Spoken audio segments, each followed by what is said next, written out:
Muy buenos días, amada iglesia, Unión Misionera Amor y Vida de las Naciones y el resto de iglesias, de amigas que nos estarán acompañando en esta mañana.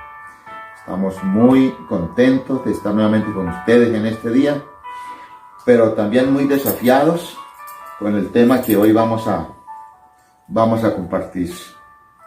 Yo voy a pedirles a ustedes, y ahí donde están, que aquieten su corazón, que aquieten su alma, su espíritu, y que en esta mañana entren en una actitud de aprendizaje, de ser discípulos, porque de seguro que en esta serie que vamos a iniciar en este día, vamos a aprender cosas nuevas, que van a ser de desafíos, de retos, de mucha reflexión.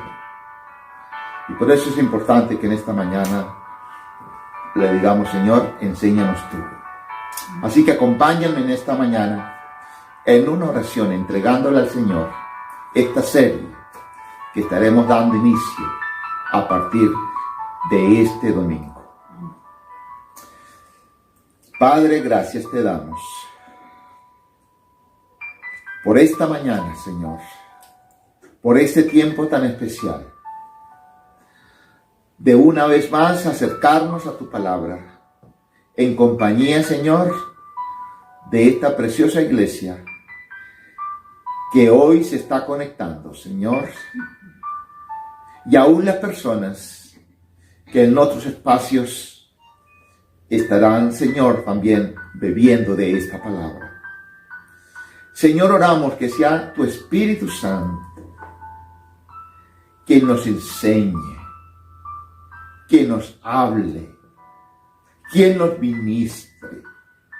En esta mañana, Señor, entra, toma autoridad sobre cada circunstancia que tu pueblo, que tus hijos están viviendo hoy en sus casas. Que cada familia en este día, Señor, sienta una ministración muy especial de tu Espíritu Santo, que está allí, Señor, avivándoles, que está allí animándoles, que está allí, Señor, fortaleciéndoles, que está sanando a los que están enfermos, que está liberando a los que están oprimidos, Señor, y que están dando una doble porción de gozo para aquellos que están viviendo también en victoria. Señor, gracias te damos, Padre, por este tiempo. Que tu palabra corra y sea glorificada. Señor, que tu pueblo sea edificado.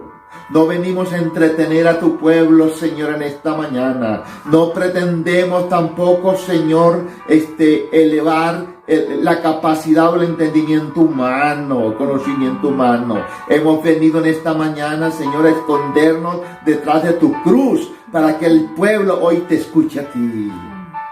Que sea tu palabra, Señor, que en esta mañana, como dices, sea viva y sea eficaz. En esta mañana,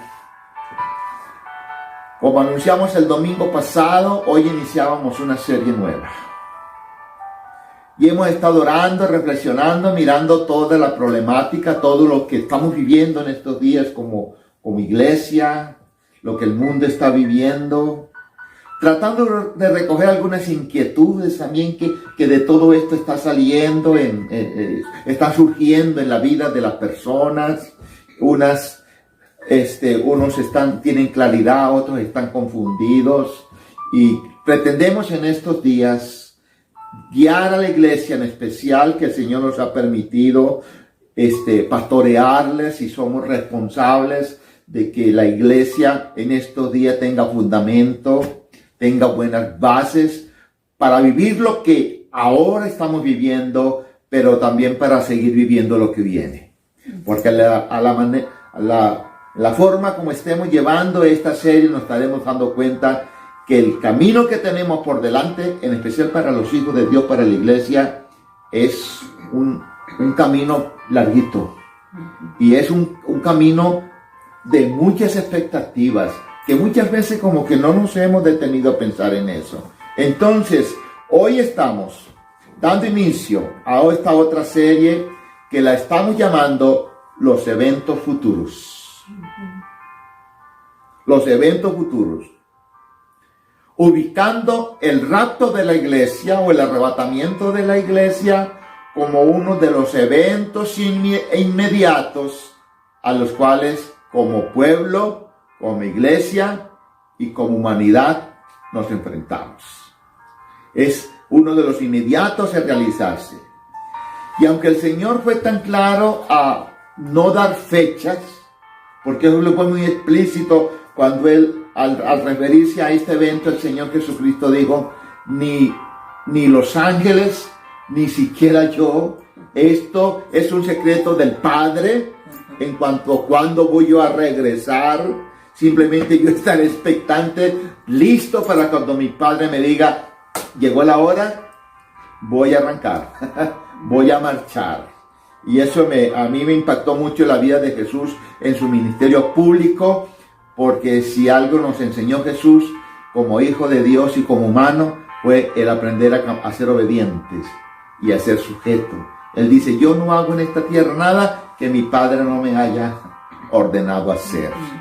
No me haya ordenado hacer. Un problema que hoy tenemos es la anarquía. Nadie se quiere sujetar a nadie. Nadie le quiere obedecer a nadie. Y eso nos mete a veces en dificultades. Pero Jesús nos da un ejemplo. Pero no es de eso lo que vamos a hablar en esta mañana. Hacemos referencia a esto porque Jesús dijo, yo siempre estaré listo a lo que mi Padre me ordene. Así que en este momento, aunque Jesús está a la diestra de Dios Padre, Él está esperando la orden. Él está esperando ese momento. Está esperando ese día. Entonces, pero sin embargo, si encontramos en la Escritura que el Señor dijo, no les voy a decir la hora ni el día, porque mi Padre no me lo ha autorizado ni me lo ha revelado con claridad, pero sí les voy a compartir algunas señales que tendrán que suceder antes de ese tiempo. Por eso hemos querido en esta mañana, amada iglesia, en primer lugar, introducir este tema hablando de las señales.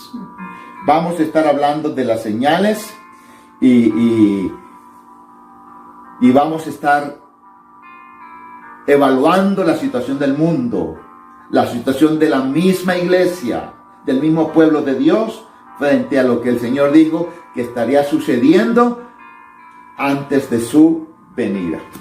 Y en esta mañana entonces hemos tomado un pasaje central para esta reflexión de esta mañana y le invitamos a la iglesia, a los que están en sus casitas juiciosos allí con su Biblia, también con su cuaderno y apunte. Les animo, iglesia, a que en esta mañana tomen apuntes, porque les animo a que esta palabra ustedes la compartan con sus devocionales, con sus discípulos, con sus amigos, con las personas que por alguna circunstancia no podrán estar conectados ni ver este video, puedan ustedes compartirles y discipularlos. Entonces, aunque nos vamos a ubicar en un pasaje central en esta mañana, sin embargo, para los que están tomando apuntes, sí pueden anotar y estudiar esta semana otros pasajes que son complementarios de esto, como es San Lucas 21 y como es San Marcos capítulo 13, y también van a encontrar referencia de esto en Daniel capítulo 9. Les animo, iglesia, que en esta semana, estudien estos pasajes. Pero hoy nos vamos a ubicar en Mateo 24 y vamos a escuchar entonces la lectura de este pasaje. Jesús salió del templo y mientras caminaba se le acercaron sus discípulos y le mostraron los edificios del templo. Pero él les dijo, ¿ven todo esto? Les aseguro que no quedará piedra sobre piedra, pues todo será derribado. Más tarde estaba Jesús sentado en el monte de los Olivos, cuando llegaron los discípulos y le preguntaron en privado, Jesús, ¿cuándo sucederá esto y cuál será la señal de tu venida y del fin del mundo? Tengan cuidado de que nadie los engañe, les advirtió Jesús. Vendrán muchos que usando mi nombre dirán, yo soy el Cristo, y engañarán a muchos. Ustedes oirán de guerras y de rumores de guerras, pero procuren no alarmarse. Es necesario que eso suceda, pero no será todavía el fin. Se levantará nación contra nación y reino contra reino. Habrá hambres y terremotos por todas partes. Todo esto será apenas el comienzo de los dolores. Entonces los entregarán a ustedes para que los persigan y los maten, y los odiarán todas las naciones por causa de mi nombre.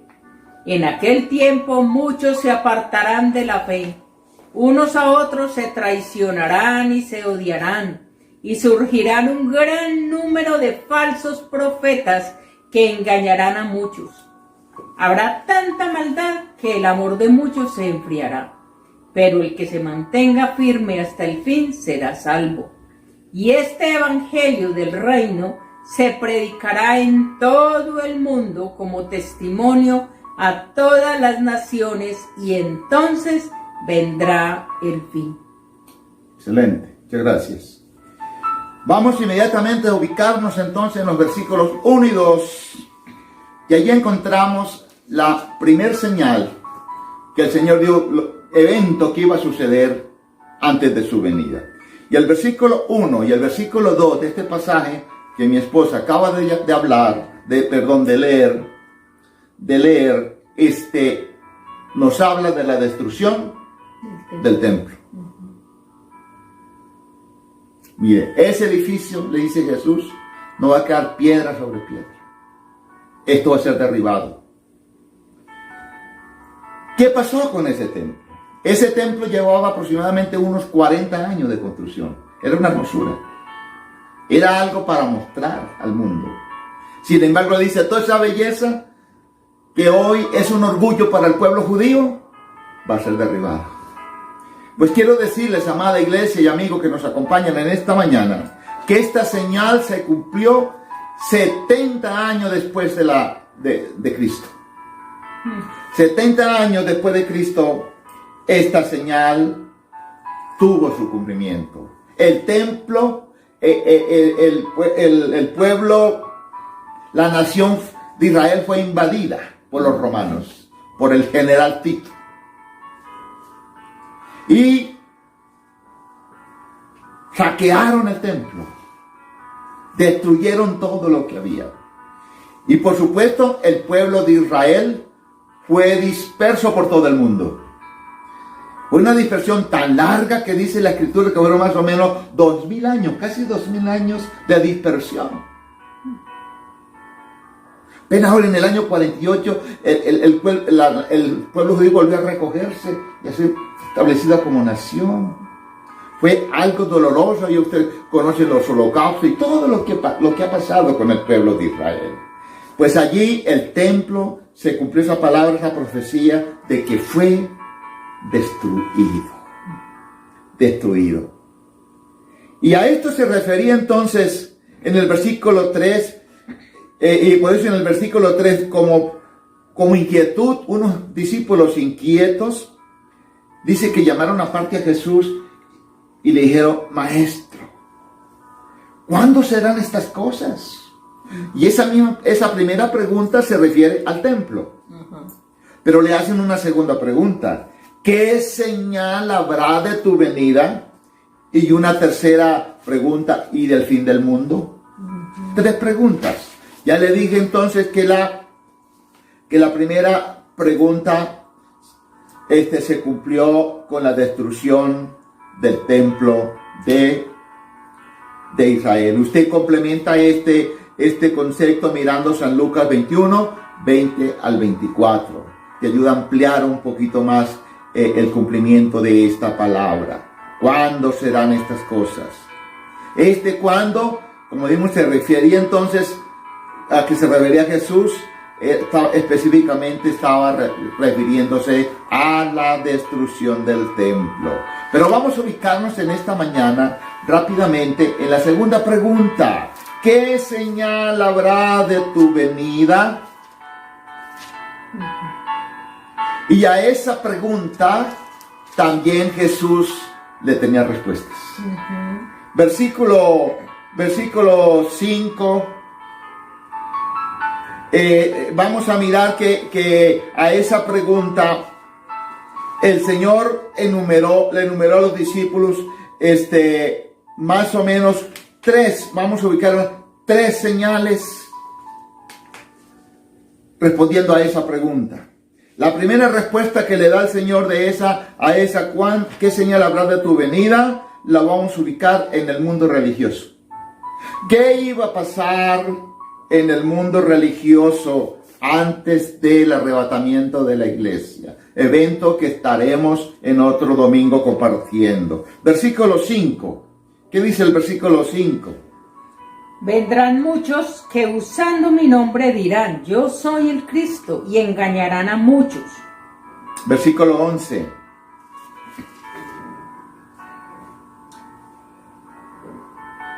Y surgirá un gran número de falsos profetas que engañarán a muchos.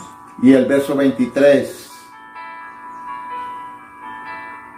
Y el 23 dice, entonces, si alguien les dice a ustedes, miren, aquí está el Cristo, o allí está, no lo crean, porque surgirán falsos cristos y falsos profetas que harán grandes señales y milagros para engañar, de ser posible, aún a los elegidos.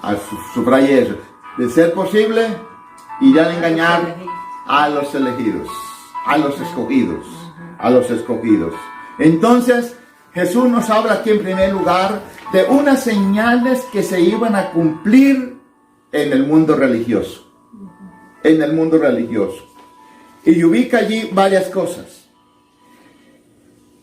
Se dice que no menos desde que Jesús dio esa escritura desde el principio de la era de la iglesia, la era de la iglesia, han aparecido más o menos unos 1100 personas que han dicho abiertamente ser el Mesías. Oiga, en toda esa historia, 1100 personas más o menos se ubica que han dicho yo soy el Mesías. De eso tal vez los que más nos suena y recordamos en este momento podríamos ubicar en esta mañana y hacer mención, por ejemplo, de Mahoma. ¿Ves? El Mesías de los musulmanes. Ese fue uno, digo, yo soy el Cristo. Se hizo pasar por Cristo, por un falso Cristo. Siguió uno más reciente que se conoce hoy como José Smith. ¿Quién era José Smith? José Smith es el fundador de la iglesia mormona. Mormona. También se hizo pasar por el Mesías.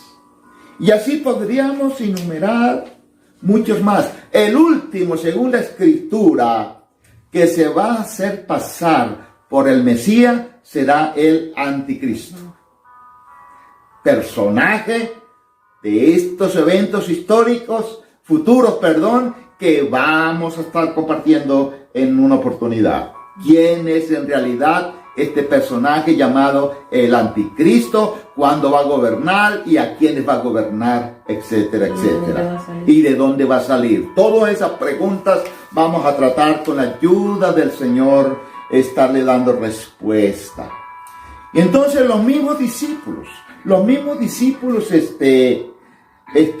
afirmaron en sus cartas, como Pedro, como Juan, como Pablo, fueron tal vez los 3 discípulos que más enfatizaron muchos de los eventos futuros. Pero por ejemplo, el apóstol Pablo, hablándole a la iglesia a través de la carta de Timoteo, nos habla de esos falsos maestros que se iban a levantar.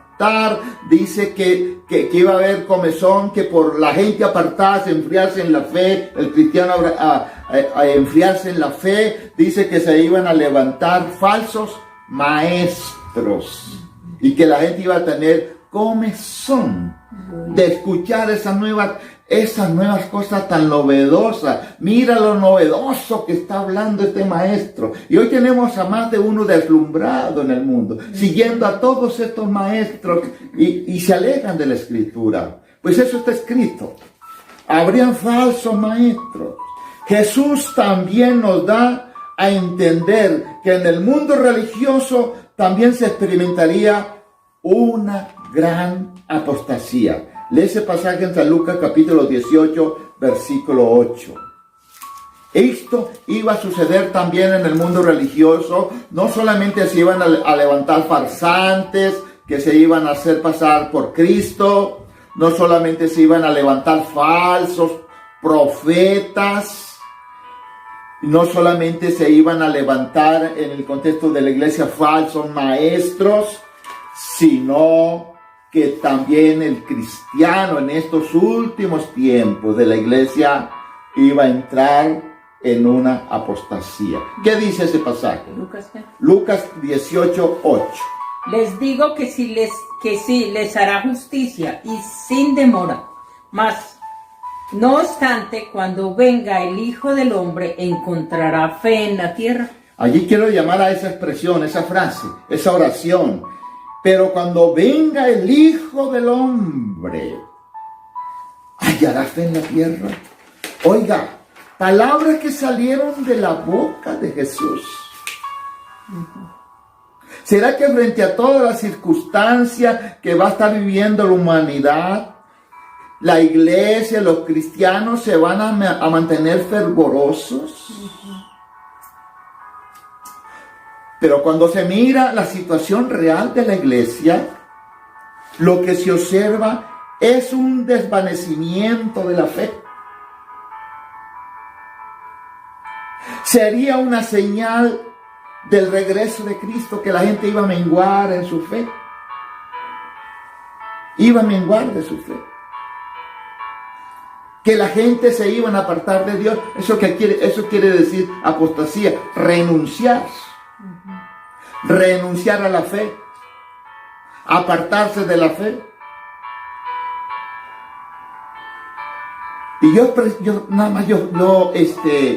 meditaba en esta semana, pensando en nuestros aproximadamente 45 años de ministerios acá en esta hermosa ciudad. ¡Wow! Hemos tenido gente evangelizadora, hormiguitas evangelizando, proclamando la palabra por todas partes. Mucha gente conoce a Cristo todos los años. Y yo decía, si toda esa gente se mantenieran hoy con una fe ferviente, creo que nosotros tendríamos que estarnos congregando en un estadio de esta ciudad.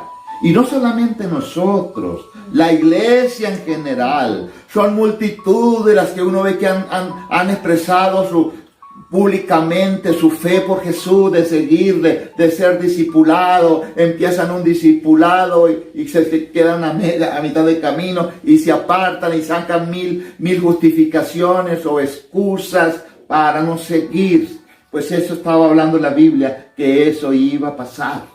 Que en estos últimos tiempos muchos iban a dejar que su fe menguara. Iban a decaer en su fe.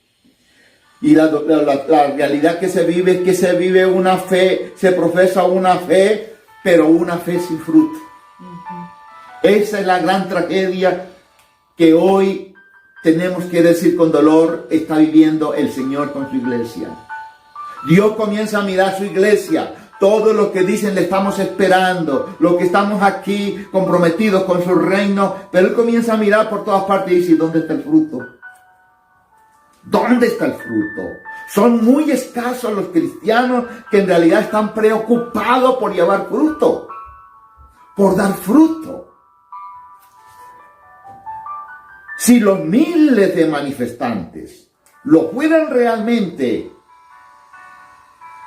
no hay duda para decir que el mundo sería incendiado por el poder de Dios. El mundo estaría incendiado con el poder de Dios, mi querido hermano que me escuchas hoy, si tú y yo nos mantenemos con una fe viva. Una fe que no puede callar. Una fe que no se deja marchitar por las pruebas, por la enfermedad, por las circunstancias, porque hablaron bien de mí o porque hablaron mal de mí, porque me disciplinaron o porque no me disciplinaron. Ninguna circunstancia. constancia, sin una fe que lo mantiene firme, fieles, el mundo estaría sacudido por el poder de Dios. Muchísima gente llega a los pies de Cristo solamente buscando bienestar para él. Qué buena esa reflexión, ese aporte. Porque hoy la iglesia nos hemos enredado tanto que no estamos preparando al cristianismo para la venida de Cristo. Porque le hemos estado presentando a la iglesia, como leí un libro, que es un libro de mis libros favoritos, El discípulo de Juan Carlos Ortiz. Y Juan Carlos Ortiz dice en ese libro, este escritor argentino, él dice, el gran tragedia, el mal que le estamos haciendo nosotros a la humanidad y a la iglesia, es que estamos predicando un evangelio de oferta. No estamos predicando un evangelio de reino, un evangelio de compromiso. Y Jesús fue muy claro: si alguno quiere venir a mí, niéguese a sí mismo. Tome la cruz cada día y sígame. Jesucristo fue muy claro, pero ¿cuál es el problema hoy? Estamos predicando un evangelio sin cruz. Estamos dando un mensaje sin cruz. Y sabes, pastores, predicadores que me escuchan en esta mañana, en líderes, no engañemos a la gente. Porque si no le estamos predicando un evangelio de la cruz, esa gente que le estamos predicando se van a quedar en el rastro. Porque es que les ofrecemos y les decimos: venga Cristo, acepte a Cristo y todos sus problemas les solucionarán. Eso es verdad y no es verdad. Venga, que si usted viene a Jesús, todos los problemas se le resuelven. Todos. Pero el problema es que están dando a entender que el cristiano es que usted escucha miles de predicadores. Y hoy en esta pandemia que están todos los medios de comunicaciones saturados por la predicación, usted está escuchando miles de mensajes como estos. Como estos. Jesucristo sí es el Todopoderoso y acabamos de estudiar eso. Pero Jesucristo también dijo: óigame, en el mundo tendrán aflicciones. Lo único diferente es que ustedes deben confiar que yo he vencido el mundo. Lo que tú tienes que confiar es que aunque tú tengas pruebas, dificultades, de allí te saca Jesús. Y yo estaré con ustedes hasta porque yo estoy contigo para sacarte. Eso sí nos garantiza Jesús, que esa prueba, esa crisis que vive el hombre sin Dios, que lo lleva a pegarse un tiro, a tomarse un veneno, a deprimirse, porque no tiene a Dios, de eso sí nos libra Dios. Y eso sí le podemos decir: no te preocupes, que vas a tener pruebas, pero de todas las pruebas te va a librar el Señor. Y las va a utilizar, para bien. Mira, en esta semana hay una persona que no tiene con qué pagar el arrendo, pero es un hijo de Dios. Créele al Señor que te van a tocar la puerta, porque Dios va a mandar a alguien allá para que te bendiga. Amén. Para que te provea, porque ese es el Dios. Pero no estás libre de las pruebas. Entonces hemos dado un mensaje distorsionado, y por eso tenemos hoy un cristianismo tan barato, sin cruz. Yo hoy profetizo y hoy declaro que esta iglesia que estamos pastoreando es una iglesia que en medio de la prueba se levanta con más fuerza. Amén. Con más poder, con más autoridad, con más unción, con más deseo de hacer la obra de Dios. A predicar la palabra a tiempo y fuera de tiempo. Pero dolorosamente existe un gran divorcio entre lo teórico y lo vivencial. Hay un divorcio. Mucha teoría, mucho conocimiento, pero poca vivencia, poca práctica. Y esto hace que la iglesia haya dejado de ser impacto, que haya dejado de ser influencia en esta sociedad. Oh iglesia, estos son tiempos para prepararnos. Que tú no seas ese, ni yo, de lo que cuando Jesucristo venga nos encuentre con una fe marchita, que hayamos apostatado, que nos hayamos apartado de Dios. Hoy te hago un llamado, esta es una mañana para que tú te reconcilies con el Dios de la Biblia. Con el Dios de la Biblia. Pero también dice la Escritura que habrían señales en el mundo político. Versículos 6 y 7, ¿qué dice? En el mundo político. De Mateo. Sí, por supuesto. En el mundo político. ¿Qué señales habría en el mundo político? Versículos 6 y 7. Dice: ustedes oirán de guerras y de rumores de guerras, pero procuren no alarmarse. Es necesario que eso suceda, pero no será todavía el fin. Se levantará nación contra nación y reino contra reino. Habrá hambres y terremotos por todas partes. Todo esto será apenas el comienzo de los dolores. Entonces Jesús dijo, mire, en el mundo político van a haber muchas guerras. Las naciones se van a levantar uno contra otro. ¿Qué diremos de esto? Y tenemos que decir que nuestro mundo se encuentra rodeado de guerras. Guerras internas como movimientos de guerrillas y muchos más. Pero guerras también entre nación y nación, guerras fronterizas. Rumores de guerra. Todos los días nos levantamos con un rumor de guerra de una nación contra otra nación. Esto no es otra cosa que el cumplimiento de estas señales. Es tan fuerte este asunto de las guerras que se dice hoy que en la mayoría de las naciones el presupuesto más amplio que las naciones tienen, lo tienen para armamento. En la mayoría de los recursos lo asignan a la guerra, porque esa es una realidad que hoy está viviendo el mundo. El mundo.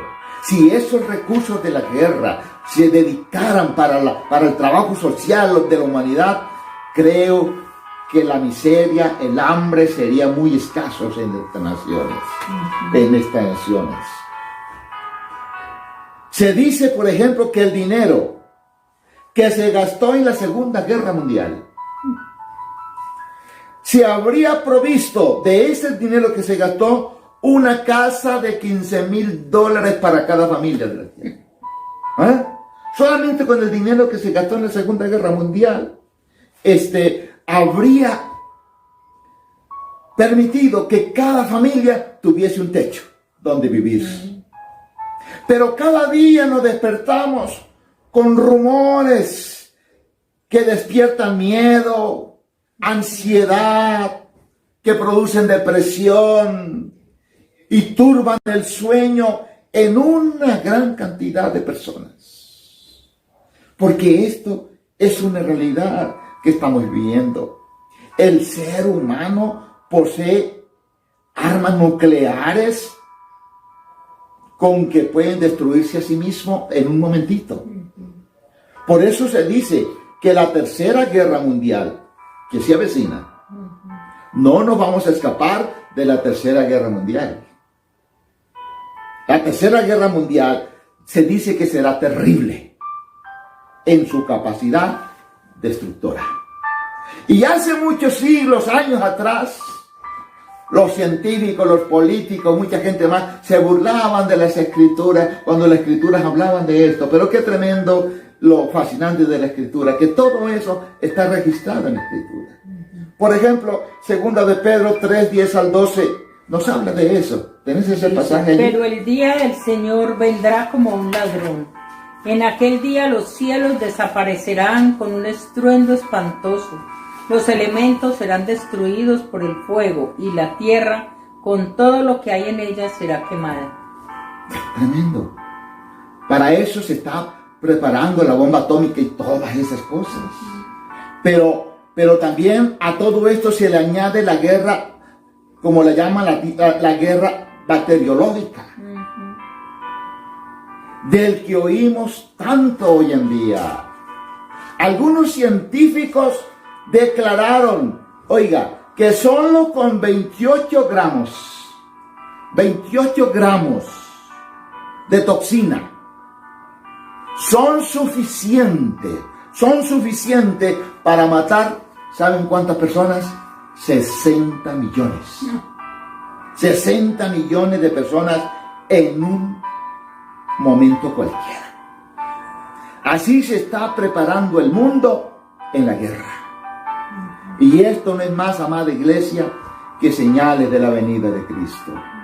Así que es mejor que reflexionemos seriamente en los tiempos que estamos viviendo, para que estos tiempos no nos tomen de sorpresa. Lo dice la misma Escritura. Pero también Jesucristo dejó señales en el mundo natural. Versículo 7. ¿Qué iba a suceder en el mundo natural? Se levantará nación contra nación y reino contra reino. Habrá hambres y terremotos por todas partes. Y todo esto será apenas el comienzo del dolor. Además de los terremotos, dice que habrían también hambres. Terremotos, no solamente guerras, habrían terremotos. Y esta es otra situación que me llama mucho la atención. Los sismológicos nos informan que la tierra se encuentra convulsionada y en continuas sacudidas. En continuas sacudidas. Aquí donde estamos nosotros, la tierra está temblando en alguna parte. Y posiblemente acá mismo, pero no lo percibimos. Los perciben estos científicos. Esos movimientos sísmicos no son publicados, y dice que no lo publican por no alarmar, reservándose la publicidad. Por no alarmar, mejor no lo publican. Porque se reservan la publicidad para las grandes sacudidas. O sea, esas que están constantemente la tierra en movimiento, no lo publican, porque se están reservando esa publicidad para las grandes sacudidas productoras de desastres. De lo contrario, el mundo enloquecería con tales informaciones. Sin embargo, los terremotos se han incrementado en una forma alarmante en todo el mundo. Todos somos conocedores de esto. Latinoamérica ha estado sacudida, muchos países de Latinoamérica sacudida por muchos años por terremotos. México, Colombia, Ecuador, Centroamérica, etc. Estados Unidos, en fin, y muchas partes más del mundo. El mundo está siendo sacudido por terremotos. Y Jesús dice, mire, pónganle cuidado, porque eso va a suceder antes de mi venida. No dijo cuándo iba a venir, pero sí van a suceder cosas antes de su venida. Pero también en el mundo natural no solamente se viven terremotos, se viven epidemias, enfermedades. El mundo siempre ha existido pestes, enfermedades. Pero se dice que nunca como en estos últimos tiempos. Nunca como en estos últimos tiempos. En estos tiempos los científicos están que no saben qué hacer. Porque no han terminado de encontrar la vacuna para una epidemia, para una enfermedad. Y ya hay 2 o 3 más esperando en lista el turno. Esperando el turno. Eso es la realidad que estamos viviendo. Pero además de esto, en el mundo natural, no solamente dice que se iban a vivir terremotos, epidemias, sino que también se iba a vivir mucha hambre. Y recuerden, amada iglesia, la serie que terminamos. Jesús promete proveer para sus hijos, no tendrán falta de ningún bien. De ningún bien. En estos últimos tiempos se ha producido los más escalofriantes cifras de hambre, pero no solamente de hambre, de muertes. Por ejemplo, miren este dato, amada iglesia, hoy. Cada 24 horas, se dice que cada 24 horas en el mundo están muriendo más de 100,000 personas por física hambre, por no tener que comer. Más de 100,000 personas cada 24 horas están yendo a la tumba porque murieron por física hambre. Y esto sin tener en cuenta el gran número, sin determinar el número tan elevado de personas que no están muriendo, pero que están ya viviendo una desnutrición por la carencia de alimentos en sus vidas. Cálculos fríos nos hablan que las 2/3 partes de la humanidad viven en una circunstancia que les impiden encontrar los medios para alimentarse. Las 2/3 partes. Y que cada día habrá más hambre, porque la tierra, es lógico, se está dañando, se está destruyendo, se está acabando, la producción se está acabando. Cada día es más difícil sacar productos de la tierra. Y esto trae más hambre, y más con esa mentalidad tan ciega de nuestros gobernantes. Yo les aseguro, tal vez porque mi contexto es campesino, ¿no? Y me fascina la tierra, me fascina el campo. Yo amo la tierra, yo amo la naturaleza.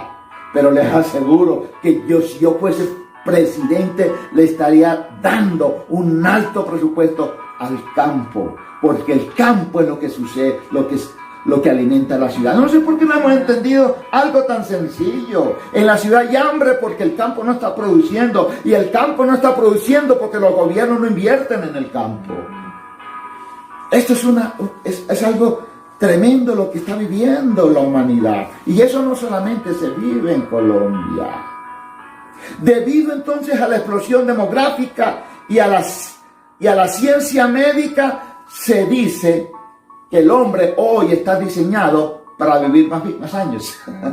Y como vive más años, entonces necesita más comida. Y como necesita más comida, entonces habrá más hambre porque no hay con qué. Sí.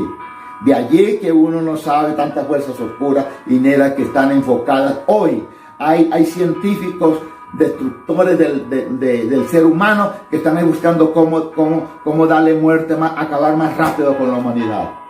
Y tal vez la solución no es esa. La solución es ser más generosos y más honestos y más éticos con los recursos que tenemos y darle la mejor inversión y darles el mejor uso.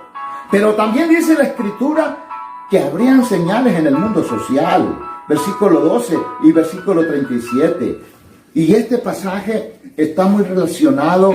Me llama la atención que Jesús, este pasaje lo relacionó con el diluvio, con los días de Noé. Con los días de Noé. Leámoslo, por favor. Habrá tanta maldad que el amor de muchos se enfriará. Wow. ¿El 12 y el qué? Leemos allí, leemos el 12 y el 37. Y el 37. La venida del Hijo del Hombre será como en tiempo de Noé. Como en el tiempo de Noé. Ahora, ¿ustedes quieren saber cómo eran los tiempos de Noé? Vamos a mirar el versículo 5 del capítulo 6 de Noé, de Génesis. El versículo 5 dice: y vio Jehová que la maldad de los hombres era mucha en la tierra, y que todo designio de los pensamientos del corazón de ellos era de continuo solamente el mal. Lo único que pasaba por su mente, lo único que tenía cabida en su mente era la maldad. Y dice el Señor, así va a ser la venida de Cristo. No es un secreto que hoy hay científicos con mentes retorcidas, como dice la Escritura, pagados para la maldad, para destruir la humanidad, para hacer daño. Entonces lo primero que dice la Escritura es que una señal es el mal. El mal se iba a aumentar. Dios contempló un mundo lleno de maldad. Ellos pensaban en el mal y después de pensarlo lo llevaban a la práctica. Hoy hay gente que solamente piensa de cómo hacer mal, cómo hacer el daño. Dios no encontró entonces solución ante una ola tan grande de maldad y determinó acabar con el hombre. Acabar con el hombre. En realidad, esta sociedad o los hombres de hoy ya han sobrepasado la maldad. Se dice que ya han sobrepasado la maldad de los días de Noé. O sea que hoy hay más maldad de la maldad, mis queridos hermanos y amigos que me están escuchando, de los días de Noé. Lo que quiere decir que la venida de Jesús, el rapto de la iglesia, está muy cerca. Está muy cerca. Nuestros días se caracterizan por la maldad. En todos los aspectos. Hay maldad en todos los aspectos. El hombre se ha deshumanizado y hoy actúa, pudiéramos decir, peor que una fiera, peor que un animal. Esa es la realidad que hoy estamos viviendo. ¿Qué podemos decir de un hombre que llega a una casa y mata al esposo o la esposa y mata al niñito de meses? ¿Eso qué es? Y amigos, iglesia amada, eso se está viviendo en Colombia. No tenés que salirte de Colombia para ver la maldad del hombre. Colombia está en el juicio de Dios. Los países del mundo está al borde del juicio de Dios por la maldad. Solamente lo detiene ese Dios misericordioso del cual hemos hablado tanto.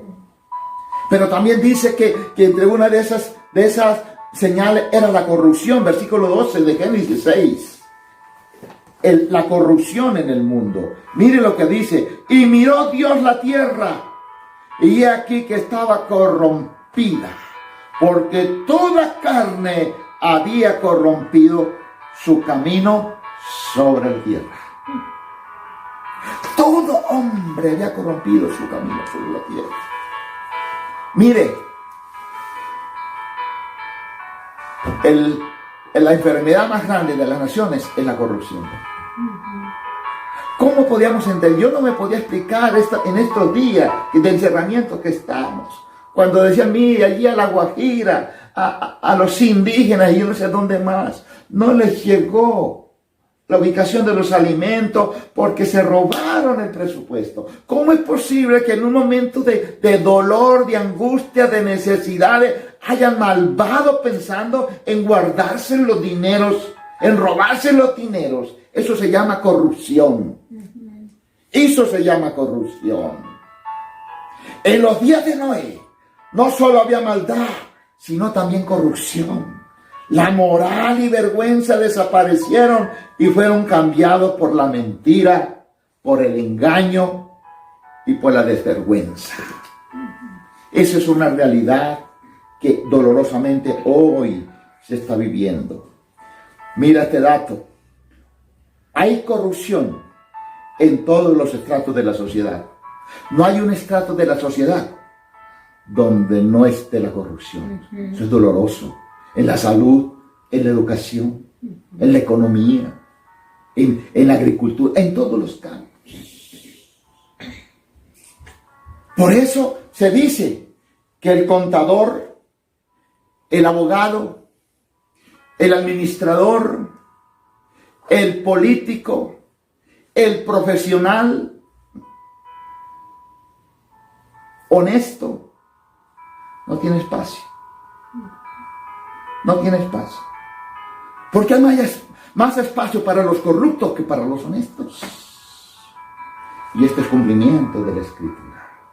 Yo recuerdo hace un tiempo un joven que acaba de salir de su universidad, creo que había terminado contaduría. Y vino, ¿qué hago, pastor? Yo tengo principios bíblicos. Yo me he formado en la iglesia. Pero me están diciendo que para darme trabajo, para conseguir trabajo de contador, tengo que obligarme a llevar doble contabilidad. Y tú eres contadora y tú sabes qué es eso de llevar doble contabilidad. ¿Ves? Pero por decirle, no, yo no me presto para eso. ¿Qué pasó con su trabajo? Joven, no hay trabajo para usted. Hace 2 años sin trabajo. No hay trabajo para usted.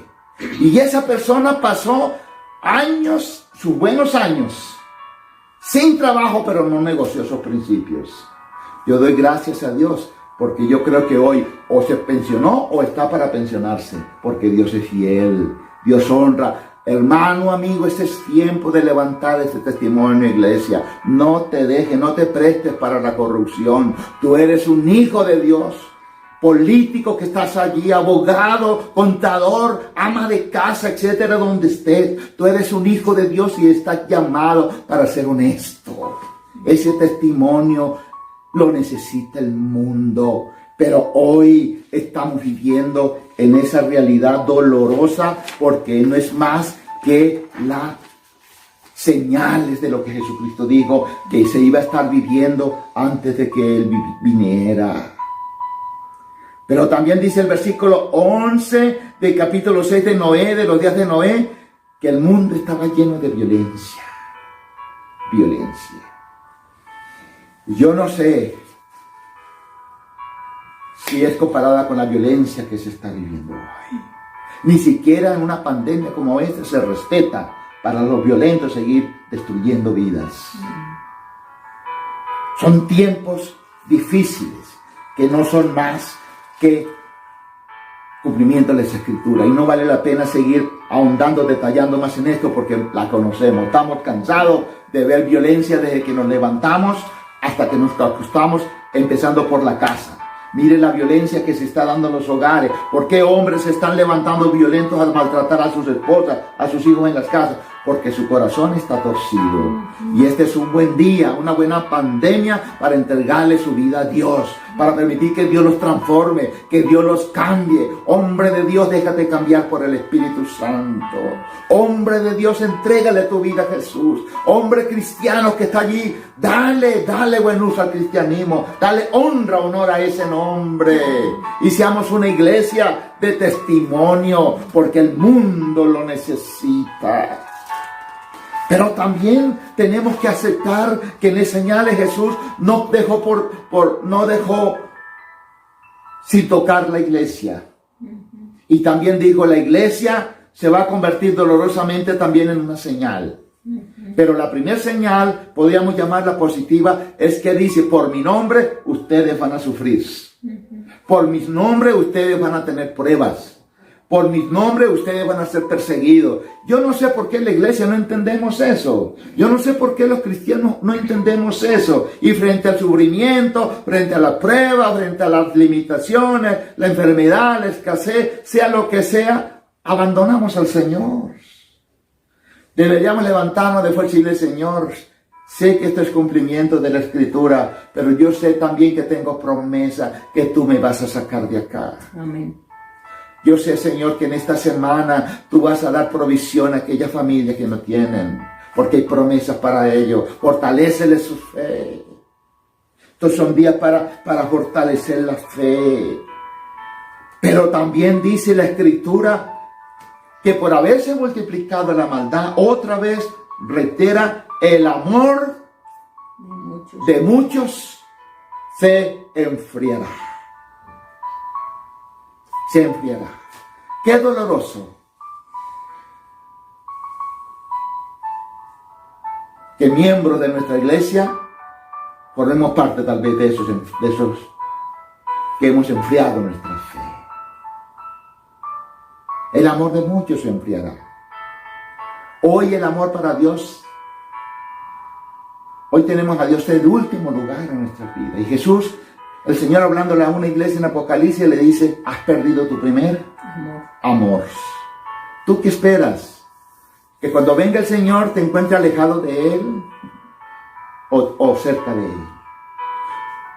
Se ha enfriado el amor hacia Dios y como consecuencia se ha enfriado el amor de pareja. Hoy las parejas es un desastre. Son tan pocas las más parejas de testimonio, porque el amor se ha enfriado. Y hemos permitido el pecado en nuestra relación por dejar de enfriar el amor. Los hijos, los padres se están destruyendo porque se ha perdido el amor en el hogar. El amor de muchos se enfriará. El amor por el reino de Dios se ha enfriado. Es una ofensa para muchos cristianos decirle: hola, ¿te querés comprometer con este ministerio? ¿Te querés comprometer con esta tarea? Como que los ofendiera uno. ¿Por qué? Porque el amor se ha enfriado. Que el Señor no nos encuentre así. Dios quiere encontrar una iglesia avivada, una iglesia llena del Espíritu Santo, una iglesia que está llevando fruto, una iglesia que está viviendo el 100% para Dios, como lo decía la iglesia del primer siglo. La iglesia del primer siglo tenía un eslogan, dice: Jesús puede venir hoy. Y decía cada cristiano que estaba siendo discipulado por los apóstoles: si hoy viene Jesús, hoy yo quiero vivir el 100% para Dios. Porque esta es la última oportunidad que tengo hoy de ser un instrumento de bendición y de paz para otros. Y yo entonces voy a vivir en bendición. Concluyo en esta mañana diciendo que entre las señales de Jesús, versículo 14 dice: y será predicado este evangelio del reino en todo el mundo como testimonio a todas las naciones. Y luego, y entonces vendrá el fin. Oiga, el cierre. Y sabes que en estos días yo sí que he estado reflexionando sobre esto.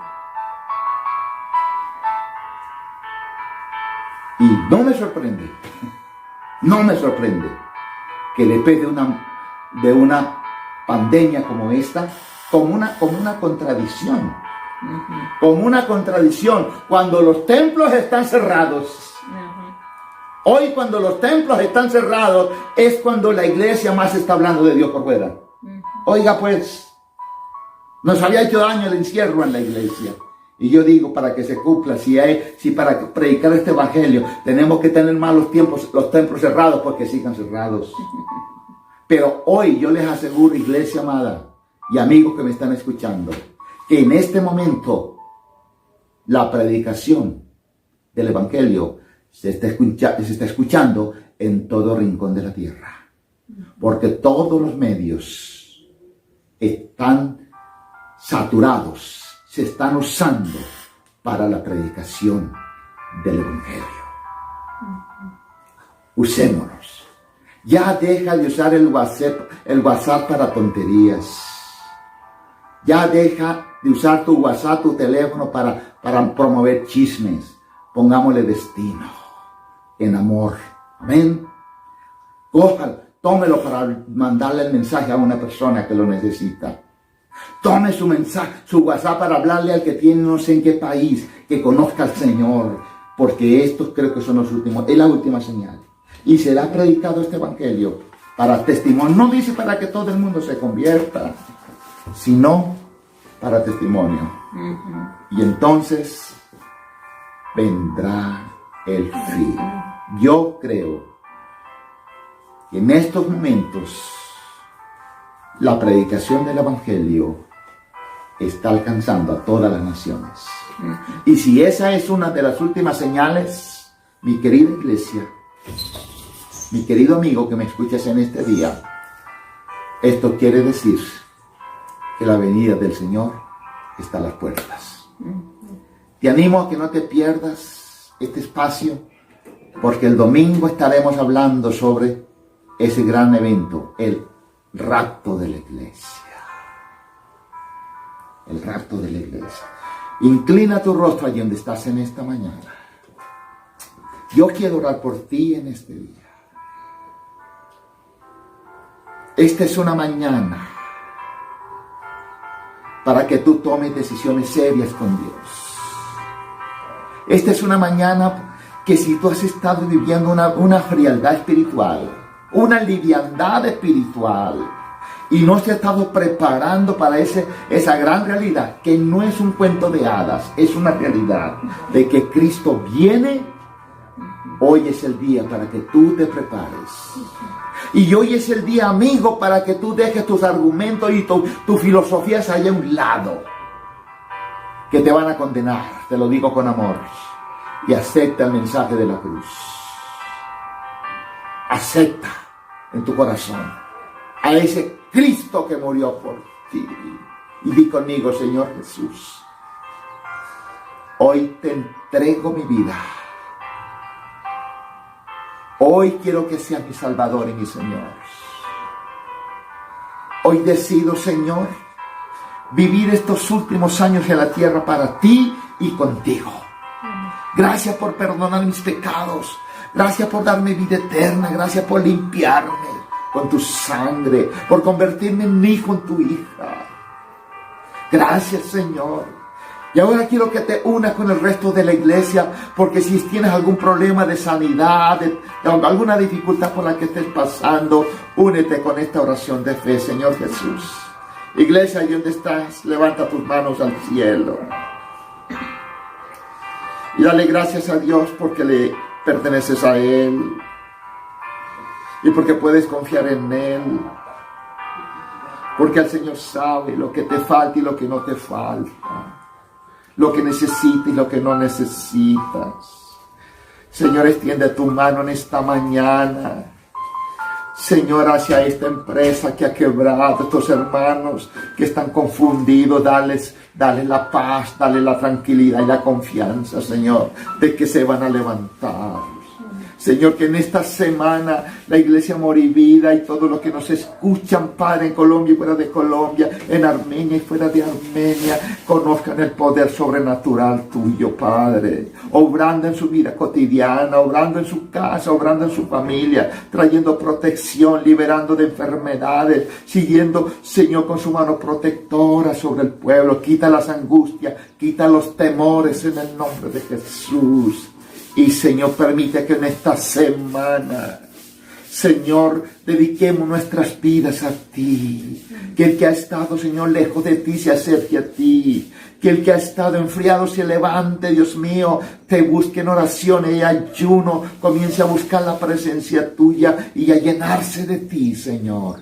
Padre, en el nombre de Jesús, hoy bendecimos a tu iglesia y bendecimos nuestra nación y bendecimos nuestra ciudad y bendecimos nuestro departamento en el nombre de Jesús. Amada iglesia Amor y Vida, les recuerdo que el próximo domingo estaremos disfrutando de la cena. Prepare sus casas, prepárese con su familia en esta semana para que el próximo domingo disfrutemos de una cena bendecida por Dios, de una presencia como nunca del Señor sobre nuestras vidas. Que el Señor les bendiga y estamos con ustedes.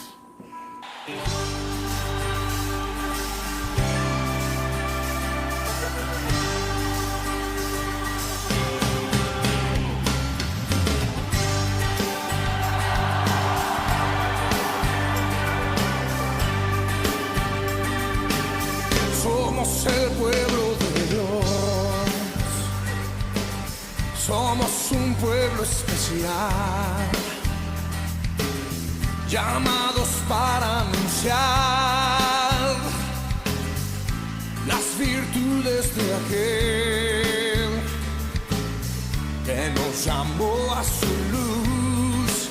Marco Barrientos, somos el pueblo de Dios. Su sangre nos redimió y su espíritu dio para darnos poder y ser testigos de él. Y llevaremos su gloria a cada pueblo y nación, trayéndoles esperanza y nuevas de salvación. Y su amor nos impulsa, no nos podemos callar. Anunciaremos al mundo de su amor y verdad. Aleluya. Jorge Lozano, somos el pueblo de Dios. Somos un pueblo especial, llamados para anunciar las virtudes de aquel que nos llamó a su luz. Marco, Somos el pueblo de Dios, sí, su sangre nos redimió y su espíritu dio para darnos poder y ser testigos de él. Danilo Montero, Y llevaremos su gloria a cada pueblo y nación, trayéndoles esperanza y nuevas de salvación. Y su amor nos impulsa, no nos podemos callar, anunciaremos al mundo su amor y verdad. ¿alguien puede decir amén? Somos el pueblo de Dios, Somos el pueblo somos un pueblo especial, muy especial, llamados para anunciar las virtudes de aquel que nos llamó a su luz. Somos el pueblo de Dios, su sangre nos redimió y su espíritu dio para darnos poder y ser testigos de él. cante con nosotros, llevaremos. Y llevaremos su gloria A cada pueblo y nación, trayéndoles esperanza y nuevas de salvación. Y su amor nos impulsa, no nos podemos callar, anunciaremos al mundo de su amor y verdad. Sí, Señor, anunciaremos tu amor y tu verdad.